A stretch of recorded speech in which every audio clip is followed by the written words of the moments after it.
Hey, I'm Sal Amato. This is EDM America TV, and here this afternoon I am sitting in with Jesse Saunders. All right.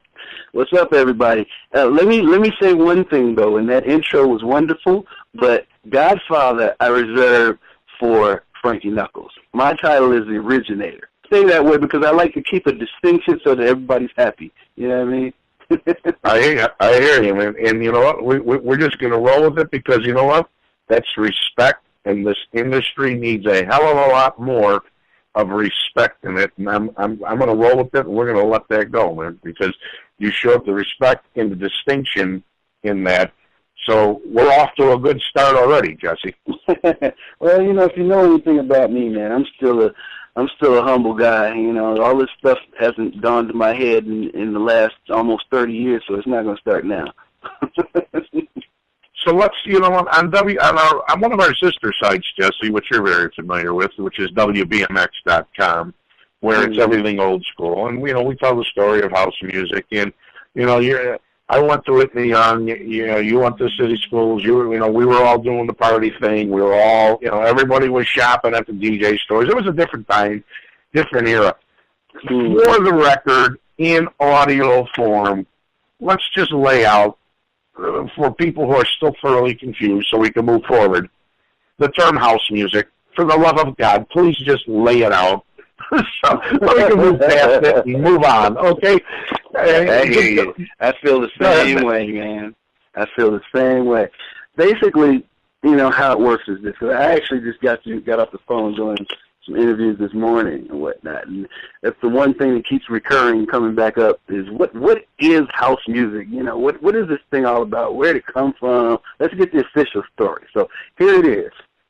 This is how it went. When you look at house music as we know it today, as opposed to where it started and what it was back then, there's two different things. I don't mean just because of the dates and the timelines. I mean because when you look at what we called house in the 70s and early 80s, like 80, 81, 82, it's a whole totally different thing. We were talking about disco at that point. And the reason why it was called house was because warehouse was shortened to house, and people would refer to the music that Frankie played at the warehouse. So that's how that became house. That's really disco. All right? Now, where we make the distinction is when it took on its own sound and its own life and separated itself from disco. And that happened with the release of On and On, my record On and On, in January of 1984. So consequently, and I always love to quote this line because Marshall Jefferson probably sums it up the best out of anybody.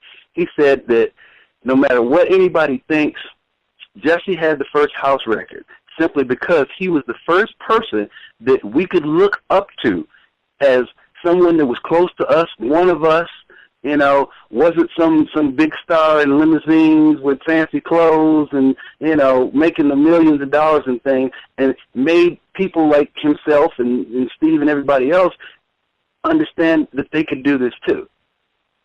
So that's kind of what started the revolution. So in more ways than one, it's not just, well, it is about the record, but it's not just about that. It's about, I think that's where the culture changed. And that's a distinct timeline where you can see where what we have today actually came from. And I think it also says, too, just back then, I mean, you had to go to a studio, blah, blah, blah. Right. You had to do this. And here, you know, you're taking electronics basically in your house, making a track. You've got your drummer, you've got your keyboard player, and he's all in this little box here, you know, and it doesn't mean there's any less talent. It just means, look, I ain't got the dough to go pay 35 musicians to make my music. Now I can do it, you know, and here's a sound. This is the sound that I'm feeling, that I'm creating. And that term house music back then, you know, like you said, I mean, you know, as a club jack and doing mixes on the radio and stuff and going all over the country, when somebody asked you for house music, they were asking for the sound. All right, but how did that term, for the record, so we can move forward, who termed it house music when you were doing it? Was it some little lady that told you to lower your music? Was it somebody who said this is what we're playing at the warehouse, and they were going to imports to go buy music on the wall that Frank and everybody was talking about? Real quick, how did the term house music get its term in '84? Well, it was being talked about before then, because, like as I said, the term house came from shortening the warehouse to house, and trying to say that, you know, the music that they play at the house instead of the music they play at the warehouse. So that happened as early as like 1978. Okay, now I think the term carried over, obviously, because it became just like EDM today and everything else, where it becomes a media moniker that people can identify with.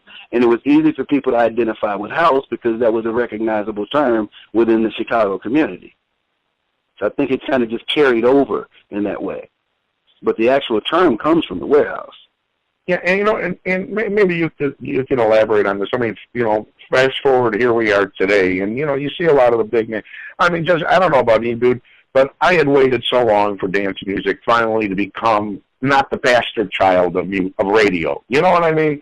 Even at the R&B, even at the urban level of radio, and even at Hot AC, you never heard any of them. I mean, some of the biggest records back then were huge club records. You never even got an ounce of acknowledgement from the radio community here in the States, because the culture here in the States was so different. Like when, you know, you see interviews where you're talking or where Fowler are talking, where it's like, you guys are here and nobody knows, you know, it's an underground thing, but you go to Europe and it's like, Jesus, you know, it's like the Beatles over there, because the cultures were different.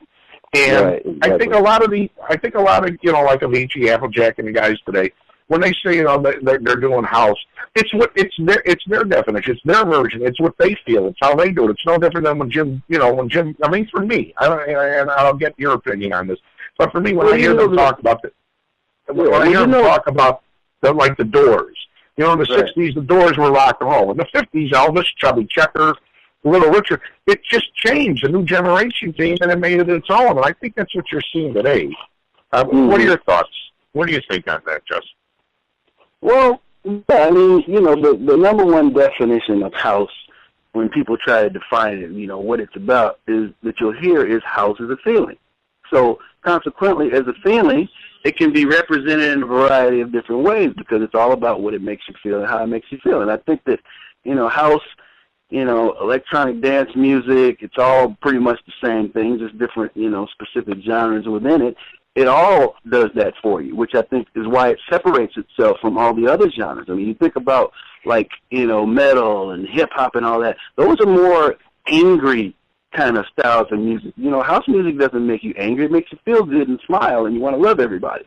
You know what I mean? It doesn't make you want to fight somebody or, you know, be angry and all that kind of stuff. So it is really all about the feeling.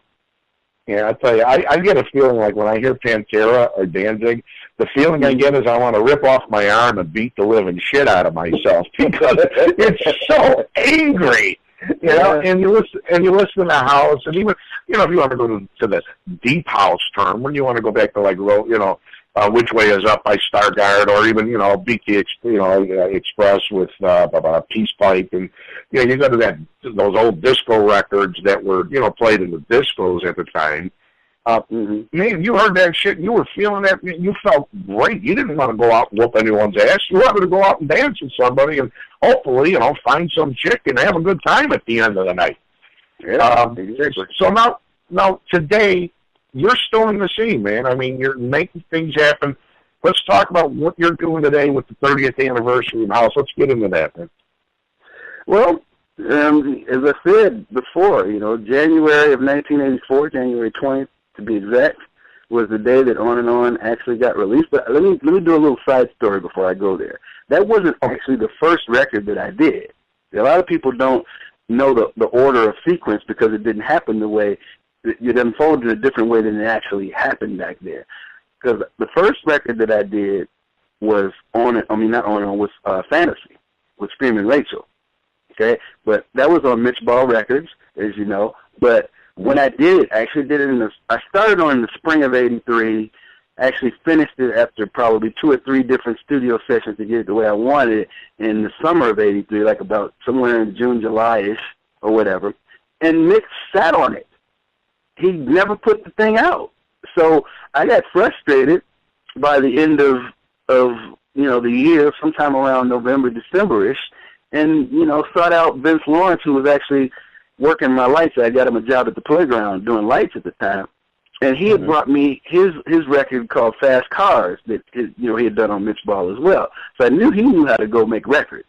So he told me about Larry Sherman, the pressing plant. We had to get this mastered. We had to get it on tape, in order to get it mastered and blah, blah, blah. So he told me all of that stuff. But even prior to that, what really piqued my interest about making a record at that time, outside of the fact that it took a long time for Fantasy to be released, was that I had started playing my 808 drum machine at the playground. I used to mix tracks in and out of it and re-edit things, drop acapellas, you name it. I had a little bitty keyboard thing I'd play like little melody lines off of and all kinds of stuff. And, people would go to Imports, et cetera, at the time, the record store, and try to find out what it was that I was playing. So I don't know if you remember Frank Sells back then. Frank was Frank was the epitome of knowledge when it came to music, and he would turn you on. I don't care if it was high energy. I don't care if it was a club record. Probably I learned an awful lot from Frank in my tolerance and acceptance of different styles of bands because he was so deep and knowledgeable. And remember how he used to talk? Yes, he was real slow when he would talk. I want you to check this out and be fair. Exactly. And he would use his hand and he would press on it on the record. He was the greatest salesman for any record that ever came through the pool ever. Was Frank. I agree. Totally agree. Totally agree with that. So he goes, Jesse, you're playing something at the playground that people are asking, and we don't know what it is. Is there any way that you could make a tape for us or something? and I was like, sure. So I made one. They played it in the store. People identified what it was, and it happened to be the tracks that I made. So that's kind of how On and On actually became a record. Because at that point, I was like, Frank's was like, well, if you could get these pressed up, I know we could sell at least 200 copies or more of this, because that many people are asking. So that's when the light bulb went over my head. I sought out Vince, and, we actually went down to Omni Studio. Remember Out of My Hands, Omni, the group? Yeah, wow. Yeah, that blue label, that was on the old blue label. I remember, yeah. Went down to their studio and took the vocal version, which was the A-side. We mastered that, over there and, put it on quarter-inch tape, get ready to master. But when I actually went to do the tracks, something happened that, either the tape got messed up or I don't remember exactly what it was, but something happened, and I ended up doing the actual tracks on the B-side directly to the late from the 808 drum machine. So half was like on tape and the other half was live, straight to late. That's how it all happened. And then, it took obviously a week and a half or so for them to get the masters and stampers and get records pressed. And as soon as they were done, we were running around to all the Hot Mix 5 and, all the top DJs in town that we could find, and everybody played them, made posters and everything to put it up and advertise, and took them over to Imports. They sold out of those first. We gave them 200 in the first batch. They sold out of those in like 2 days, and reordered the rest of them that we had left, which is probably another couple hundred, because we used 100 for promotion and stuff.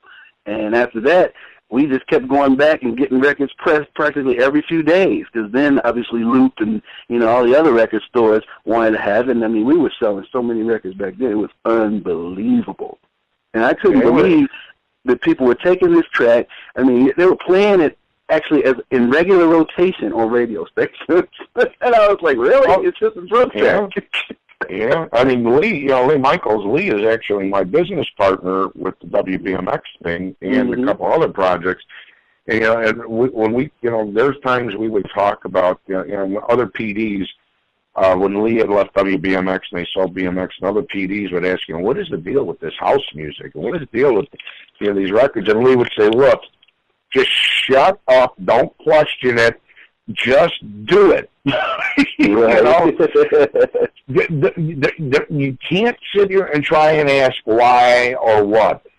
If they're digging it, you need to be playing it, and that's it. Don't ask any more questions. Yeah, and that's what happened. Honestly, I saw the success of On and On. That's what led me to do Funk You Up, which was the next release. Because I said, well, shoot, if a drum track would do this well, I wonder what a real song would do. Yeah, we got it, because I remember that getting so. I remember the day it got serviced in the pool on the white test pressing. And Frank was very, very, very, he says, okay, now, this is a very important release, and it's very important that we get your feedback on this. And he was very slow and articulate and very matter-of-factly. And then he had Real Love, which was a killer. Real Love was just a trip, man. That was incredible. You know what was really funny about Real Love was, I don't know, well, I'm sure you've heard the story about the controversy behind that whole thing. It actually started with Dum Dum. You know, I don't know. Yeah. Basically, how the story goes is, Jamie had Your Love, right? And that was what Frankie was playing all around, and it became like a cassette hit without ever being released, right? Right. So, honestly and truthfully, if they would have had a label and been able to put that out, that would have become the world's first house record. But honestly, in retrospect, when I look at it, that record's not really a house record. If you really listen to it, there's no four on the floor. It has none of the ingredients. It's really just a nice disco-influenced kind of record without the four on the floor. Exactly. Good. Well, just like, look, when Chip put out If You Only Knew, that wasn't your typical house record, I mean, and here's a story I'll share with you, and if Chip gets a chance to check this out, he probably doesn't realize this, but back then, when I was going back and forth with Buddy Scott at B96 about doing things differently, and we had given Buddy Chip, If You Only Knew, as an example of records he should be playing, because they were so lily white over there, it was pathetic. It was like, come on, you're kidding me. You're not playing Diamond Girl, you're not playing She Has a Way, you're not playing All My Passion, you're not playing Hypnotic Tango, you're not playing, on and on, you're not playing, here's a simple record that sounds like Jimmy Jam and Terry Lewis's S10 drum kit, and it's called If You Only Knew. It's one of the biggest records in the city right now. Buddy Scott says, I'll never play a independent label record in my life. Yeah, I don't play indie music. It was selling out everywhere. The guy didn't want to touch it. Guess what? Within a month and a half, somehow, some way, he wound up adding that record. And that was the start here in Chicago, finally, of CHR stations, for lack of a better term, playing house and club music. And it wasn't until, Bill and Julian and, Bobby D went over to B96 after the sale of BMX, that it made it to what is called, the mainstream radio stations in Chicago. And that's when everything really blew up. When Jamie blew up, everything really blew up in the 90s, at least here, dance music-wise. And then we went into that valley of death and just 100 BPM music for 10 years. And now here we are, 2013, going into 2014, and you've got new releases. You've got this big 30th anniversary thing going on. So let's talk about that right now. I mean, I want to talk about what you're working on right now and all the projects you're involved in right now. Because you've been in it forever, Kevin. You're like me. You're a dinosaur. We've been doing this. But we're still young, man. We're like kids. I still get excited about this shit when it happens.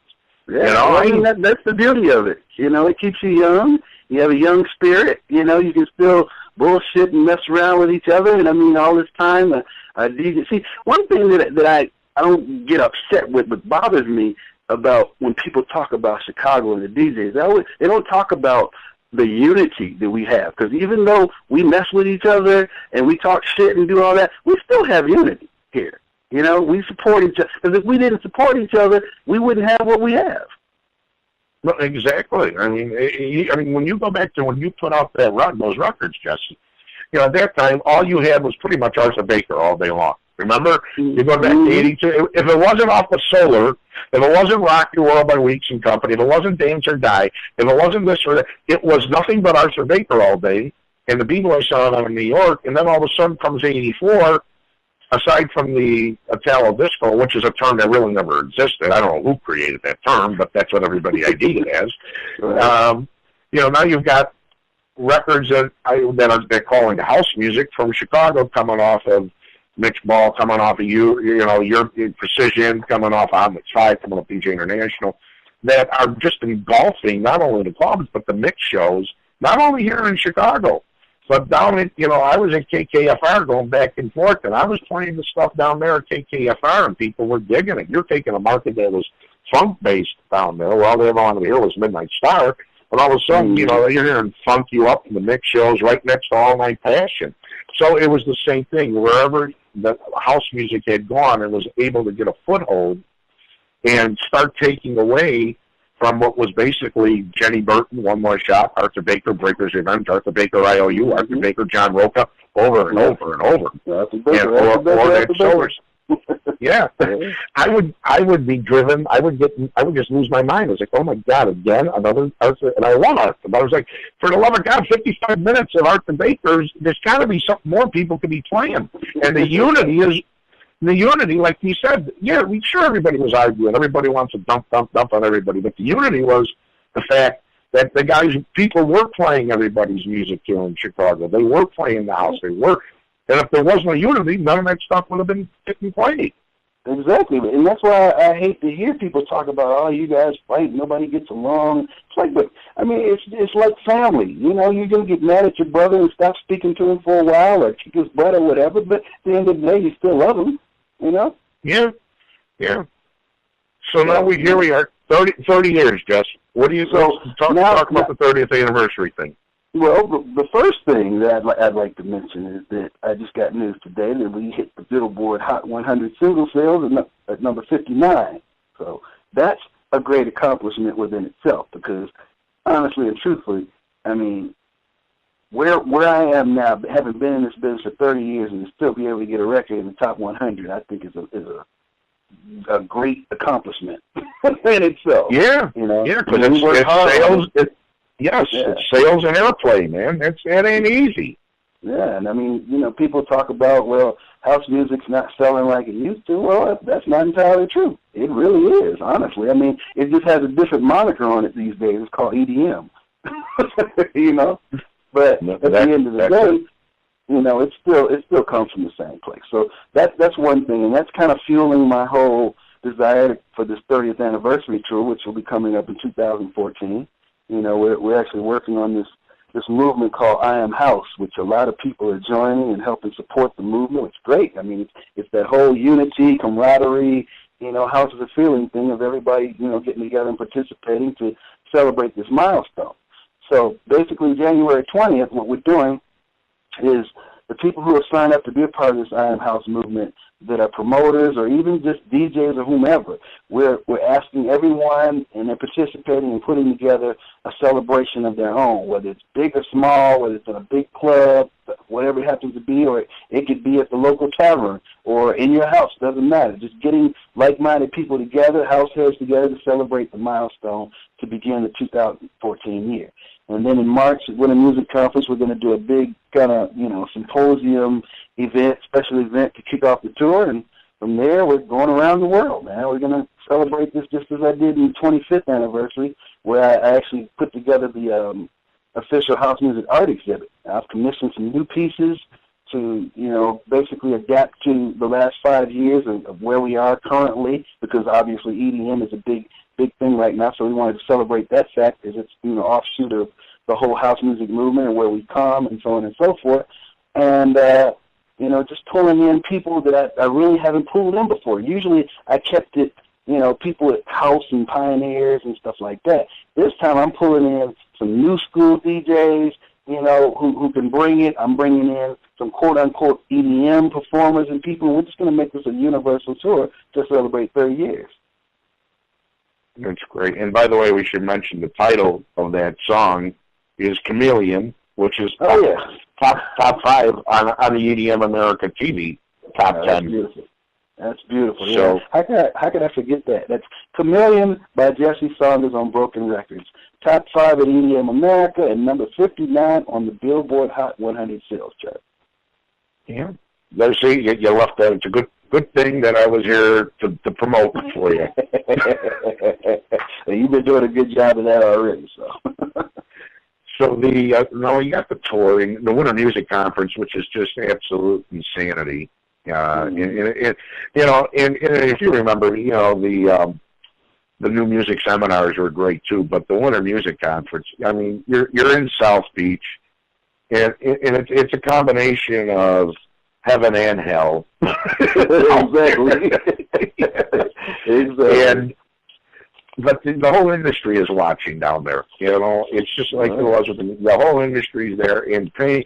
And it's gotta feel good, Jesse, for you, man, because this is basically it came from you, my friend. I mean, you started in that, like Drake said, started from the bottom, now you're here.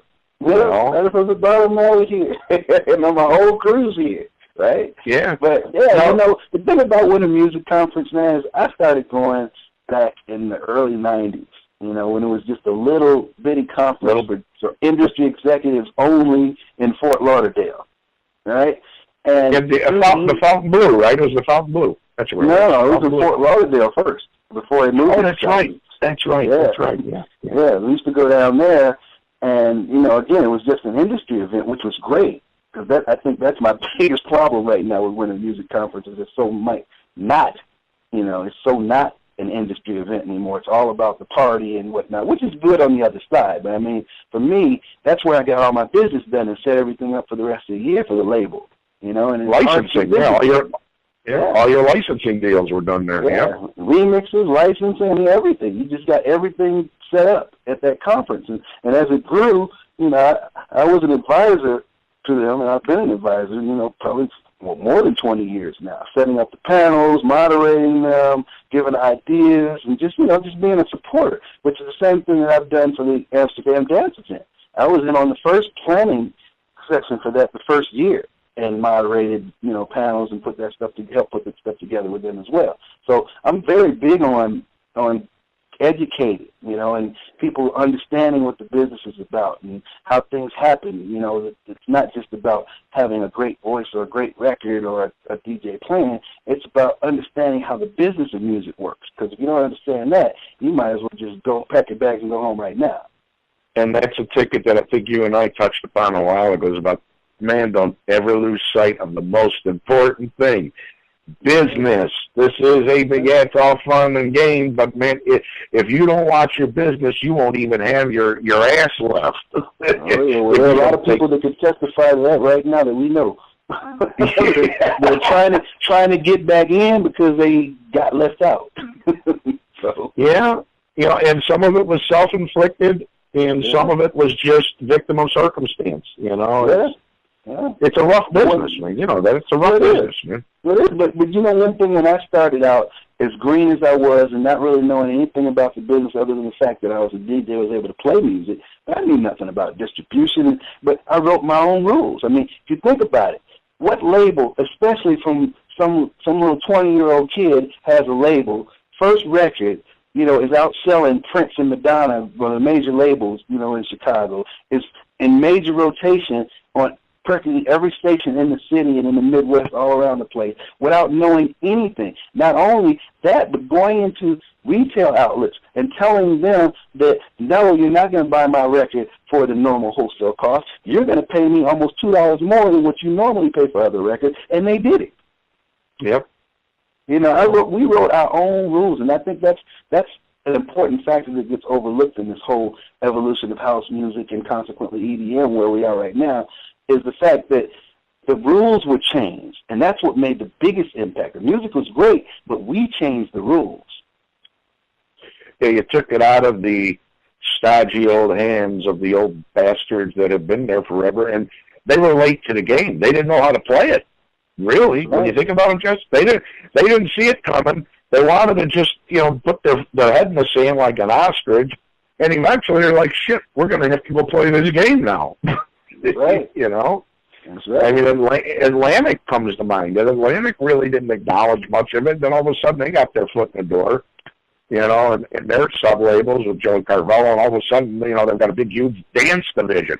The disco divisions died, and then all of a sudden you get to the mid-80s, late 80s, boom, all of these labels got dance divisions. Epic, right. Atlantic, they had no choice because you guys had changed the game to flip the script.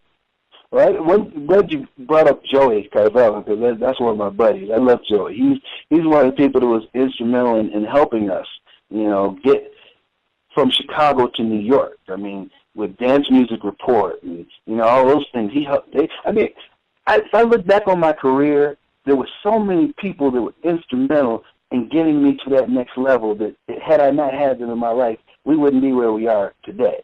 I mean, we had major label representatives just in the Midwest, the promotion people that helped us get our records on TLC, JLB in Detroit, you know, and all these other places like that. I never would have been able to do that. I didn't even have a clue about that stuff. But they did it. Now, they're working their big records. They're working their Jody Watleys and their Princes and Madonnas, but yet they're going in and telling the PD, you got to play this new record from Jesse Saunders. You know? I mean, when did that happen? That just doesn't happen. Yeah, they were the last generation, I think, Jesse, and you hit it on it. They were the last generation of record. I mean, Kelly Schweinsberg, Joey Carvello, you know, and Joey's got a book coming out, which is going to be hilarious. It's called, well, you've seen the group on Facebook. It's called That's Disco Before Travolta, which is right up my alley because I'm a disco freak.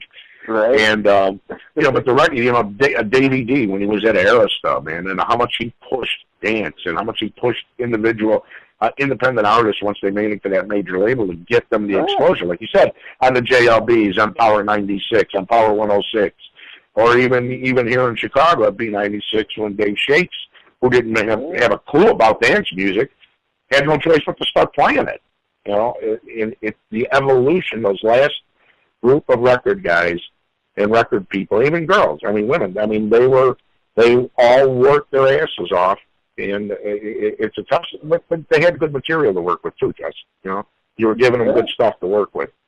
Oh yeah, and I mean, when Joey brought in Big Beat, that was his big coup. His Big Beat took him to another level. Yeah, and it's still around today. I mean, that Robin S. pretty much launched Big Beat into the stratosphere for them. That's right. Yeah, I think it was a good ride, man. It's been a good ride. I'm just glad I'm still on it. Yeah, and you know what? It never gets boring and it never gets old, does it? Yeah, it never does. Absolutely. There's always a new adventure. Let's talk about your online adventures with your website and your broadcasting division online. Let's talk about that real quick here. And let people know what the website is and you know what you're programming on there and how that works. Yeah, well, we have I created the Electronic Music Cafe. I mean, all of this stuff ties in together. It's like, people look at it, it's like, oh, you got this website, you got that one, you got this thing going, and so on and so forth. But if you really look at it, they all tie in. One is a byproduct of another, and they all work hand in hand, you know, because Electronic Music Cafe originally was my idea of taking the House Music Art exhibit that we did on the 25th anniversary of House Tour, and with all the great reviews, everything that we got, and just the fact that we had image depiction in here that could be considered art, you know, like fine art and things like that, I decided that I wanted to put together some sort of place where people could actually see it. I didn't want to just go stick it in my garage. So that's kind of where the concept came up. But then as it evolved, it got to be, well, we need to be the electronic music version of Hard Rock Cafe. So that's kind of what it evolved into. You know, and it was a labor of love, and it took up a lot of time, and it was great while the physical, you know, exhibit and the gallery lasted. But I decided at a point where that I couldn't continue to tour and be in the studio and run this place at the same time, which is why I ended up going online. So as an actual like streaming radio station, it became that because one of the things that we did best in the actual physical gallery was that we live streamed all the DJs playing while the painters and the artists were actually recreating the music or interpreting the music in their painting. So I wanted to kind of keep that, but do it in a way in which I wouldn't have to man it 24 hours a day. So that's how that came up. And then beyond that, you know, all the things that were involved in the original concept of it, from, you know, the marketing, the promotion, you know, hooking people up to work together, collaborations and all that, are still a part of it in the services that we offer there, from, you know, your social network marketing to artist development to consulting and all that kind of stuff, which is what I do. Most of my time, is, you know, on a daily basis is spent doing consulting with labels, artists, and different things like that. So, you know, for me, it's just been a life of being part of something that I adore. It's in my blood. It's about the music, the culture, but even more importantly, the history. The history is what's really important to me, because I think that's the biggest thing throughout musical history that gets lost. Because it's the first thing that people forget. It's the first thing that people forget about. They're constantly, whatever the new trend, everybody's jumping on it. But okay, how did that trend get there, and what is it a derivative of? What's the link? Because it's all linked, and it all ends up coming back around to the same place within 10 to 20 years anyway. So if you know the history, especially as a producer, an artist, songwriter, even if you're just a music enthusiast, if you know the history of it, then you're 10 steps ahead of the game, and you're able to even appreciate it more. And that's, you and I we're 100% eye to eye. Is that a lot of people will live in the past. I cherish the past. I don't live in it, but I cherish it, and you stay cognizant of that past, and it shows you how you got to where you're at, and how you can go forward, so you can make a past for somebody else to look back on 10, 15 years from now. You know what I mean? You can't live in the past. You got to cherish it, so you can move forward. And I think that's part of the problem with a lot of guys that, the pioneers that were into it. That they grew up, they got families, had kids, and did that kind of thing. And now, after some time and realizing that it's still in their blood, they want to get back into it. Well, it's not that simple. This game evolves every 5 years or less. It's like a new set of promoters, a new set of people who have no clue who these people are because they haven't paid attention to the history. Now, they may know, little tidbits and things like that, or maybe they took a record and sampled and like, oh, yeah, I used that record from such and such or whatever. But at the end of the day, when it comes down to booking you to play events or the DJ and stuff like that, they're not going to put out their thousands of dollars for somebody that, to them, doesn't have relevance in the game where they are now. And I think that's the big problem. It's like, I remember on the 20th anniversary tour, Chip E came to me and said, he wanted to get back in the game, he wanted to be a part of the Chicago Reunion album that I was doing at the time, the whole 9 yards. And I thought, that's like, what, this would be a good way to explain the two sides of the history, from where I came from, where he came from, the DJ International side, and so on and so forth. So, and he was working on his documentary, The Unusual Suspects, at that time. So I thought he would be a great person to take out on for me on the tour, which, obviously gave him some exposure to get back in and so on and so forth. So from that standpoint, I thought that was a great move, because I knew people would book the tour, and I knew it was a way for him to be able to get back in and not have to worry about people saying, well, who's Chip E? Right.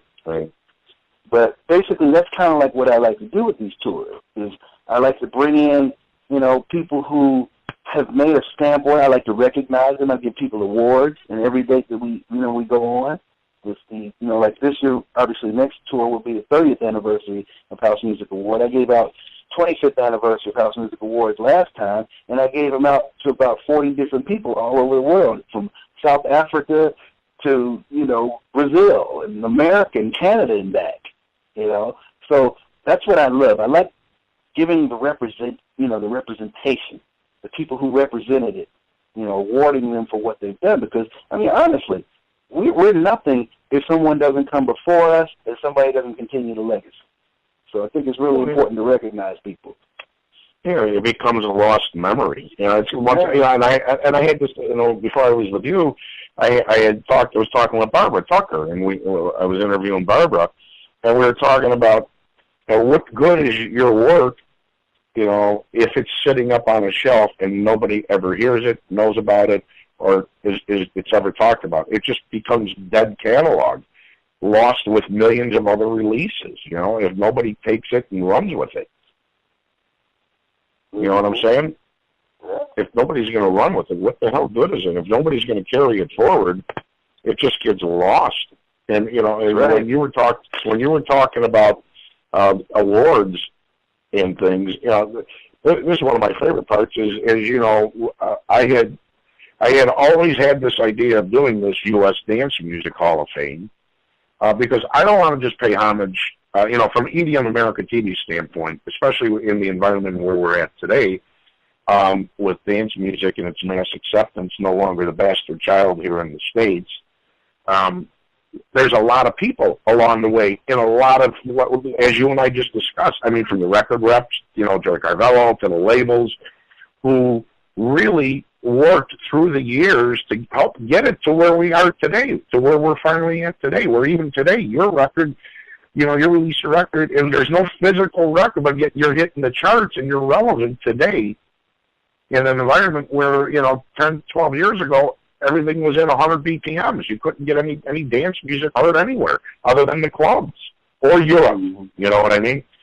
So today, it's kind of like an honor for me, even though, we've seen each other through the years on and off a lot, different things, not often, but, I've always known of you, and I'm sure my name popped up here along, good things and bad things. He's an asshole. But for me, it's an honor, because I respect so much what you did, because we were both kids when all this stuff started, and what you built and what you did in a field that didn't exist. There was no avenue for indies back then, and you blazed the trail. So for me, when I'm putting together this list of the U.S. Dance Music Hall of Fame, which encompasses everything from DJs, producers, record reps, labels, I include you in that list as one of the first inductees into the U.S. Dance Music Hall of Fame, because of the commitment that you've had, the contributions that you've made, to the industry, and the success that you've had, the failures that you've learned from, so you can go forward to get to where you're at today with the different ventures that you're into, managing and handling with ease. At least on the surface. I mean, I know there's a lot of work that goes into it all, but you're doing a lot of great things, and it's all about you. I mean, you've got people helping you, but it comes from you. It comes from what you've been doing since day one. So, on behalf of the U.S. Dance Music Hall of Fame here at EDM America TV, I just want to say you are an inductee into this, and one of the first ones, because you deserve it. Not just because you're from Chicago, and we happen to enjoy a good amount of food from this city. So I hope you'll take that as with respect that I have for you through all the years, because I've watched your work, man. I've watched all the stuff you've gone through, and there's a lot of other people in this city and in this country who have worked hard just like you to get this shit to where it is. So it was no easy feat. It's an uphill battle, man. Mm-hmm. Well, are you happy with it? Are you cool with it? I mean, some guys don't want to be in all things, but I'm cool. I'm cool with everything, because things happen the way they're supposed to. So to try to fight that, is really ludicrous, honestly. So for me, I just roll with the punches. I sit in where I can and I innovate. Because that's what I'm all about, is innovation. I'm not into following anybody. So I sit in with whatever's going on now, and I take it and I make it my own and do my own thing with it. So as far as that's concerned, I've always been, a roll with the punches type of person, no matter what was going on. I mean, that's the story of house music. That's why it was even invented. It was because I was basically coming up with, a different interpretation of the things that were around me, already, and making them into something else. So that's my moniker. So in essence, what I'm saying is I don't worry about stuff. I just deal with life as it comes. Life has changed. Everything's going to change. That's inevitable. We're going to grow older, and hopefully we're going to get better, and so on and so forth. So as far as where we are now with EDM, I think it's great. I think the only thing that I can't say I regret, because I don't regret anything, but the only thing that I may say that I wish I could have done was I could have ridden that train with the rest of the Tiestos and everybody that are making $30 or $40 million a year. Yeah. But like I said, we laid the groundwork and foundation all those 30 years ago. So and this is where it got to. And real quick, when you mentioned you mentioned that. And we go back to that Forbes magazine, which one, the Forbes article, right, Jesse? Where they're talking about what everybody's making. Calvin Harris knocked out, 46 million last year, right? And Tiesto did 32. But I don't think the article really really mention the fact that, don't forget, Jesse, these guys produce. You know, when you look at Calvin Harris, how many records do you figure Calvin Harris has got on the radio right now? You know what I mean? As a producer. Can you imagine if you had 30 records or 25 records on the radio right now as a producer, getting points on all those records, the amount of money? So it's not just from DJing. And I think Forbes presented it in that light where they said, that's all these guys do is DJ. The DJing opened up the avenues for them, just like with Frankie and Larry Levan. The DJ opened up the avenues for them to remix work and remix songs and produce songs for artists I think they may have never had an opportunity to get, but because of where the scene was today, the doors opened for them. It was kind of like House, Jesse. It was at the right place at the right time. Any thoughts on that? Well, I mean, as I said, everything happens the way it's supposed to. So, I mean, if something of this magnitude is going to happen, all of the pieces have to fit in place. So, you know, I look at just my life and my career, you know, all along the way, there have been things that I noticed as milestones or forks in the road of which, you know, turned me in the right direction or pointed me here, or things that I needed to take whatever I had already to get me to the next level or the next point. I mean, everybody from Graham Armstrong to Lee Michaels to, you know what I'm saying, to Frank Sells. I mean, Frank was really, honestly, the first person to really be the catalyst for this whole thing. Because had he not said what he said to me, who knows what would have happened, you know? So as far as that's concerned, you know, I just roll, like I said, I just roll with the punches, man. I roll with whatever it is, and I know what I'm trying to accomplish and the goal that, you know, that's ahead of me. I don't ever know how I'm going to get there, but that's what I shoot for, you know, and I just leave it to God, man, and it just, Spirit takes me where I need to go. So to basically sum up the whole thing, I just look at it as, you know, when I was a kid looking back at the history books of the things that evolved from electricity to so on and so forth, which have enabled us to have this life that we have today, with technology and everything else, it's like it has to happen, you know. That's the best way to describe it. It has to happen for us to progress. And there has to be people that are there to be able to take those ingredients and put them together to create and innovate something else. Yeah, and it's a double-edged sword, but it's a necessity. You know, yeah, it is what humans make of it. It's what we as a people make of it, and that's it. It ain't gonna go. It ain't gonna go away. Yeah, and that's why my favorite saying is, "It is what it is." Yeah, you know who says that to me? You know Armando Rivera. Yeah. And Armando, when he's on his way back to Detroit or he's on his way home, and he will say that 20 times. You know, cool Modi, it is what it is. Mm-hmm. All right, man, I got you. Armando's so cool, though. I love Armando. He's my second brother, man. He's family to me. And Lee's like a second father, man. I learned a lot about temperance, and I learned a lot from those guys. And, you know, when you mentioned Frank Sells, I don't think you can say enough about what Frank was for a lot of DJs. Back Sells. I don't think you can say enough about what Frank was for a lot of DJs back then. You know, you're 82, 83, 84, the importance and how he nurtured people and how he made you take things seriously. You know, it wasn't just a freebie you were being given. It was like, hey, man, there's a responsibility attached to this record I'm giving you. You know? And I learned, like you, I took a lot of it to heart, and I learned a lot from it. But, you know, Jesse, I wish you continued success, man. I mean, there's no stop. The only thing that ever gets in people's way is themselves, man. And you ain't ever gotten in the way of yourself. And you made the right move when you moved to Vegas. You just left a few of us here, so thanks. Yeah, Thank you. I actually moved to L.A. first. I lived in L.A. for 20 years. I just moved out here, you know, well, it's been 8 years now. I mean, I was only supposed to be here for a couple of years, but... Yeah, I moved to L.A. because, you know, what I felt in Chicago was I had built a foundation, you know, that the house foundation of the house and the supporting system, and there wasn't much else I could do there. So I needed to expand my horizons. You know, I needed to go basically where the big boys played and see if I could fit in there. You know what I mean? Yeah. And that's really what it was all about. And that enabled me to get into so many different things and learn, from my mentors like Benny Medina and Ernie Singleton and, Mo Austin and, Billy Michelle and Clive. I wouldn't have had that experience had I stayed in Chicago. And that's paid dividends tenfold for me. It's unfortunate the record world disappeared here in Chicago because there was a lot of opportunity that disappeared after VJ, way back in the day. Yeah, but all good things must come to an end.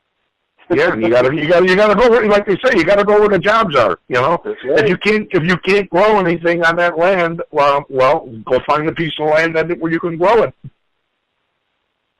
I tell you, it's great to talk to you. And you're out there with Rory. I want to make sure we mention Rory McAllister. Yeah, Rory's out here doing his thing. That was one of the reasons why I decided to come here, because I knew at least one of my brothers was out here making things happen, and together we could put some things together and make even more happen. So yeah, he works. Yeah. He works. He's such a hard worker, man. And he's one of the most down to earth guys.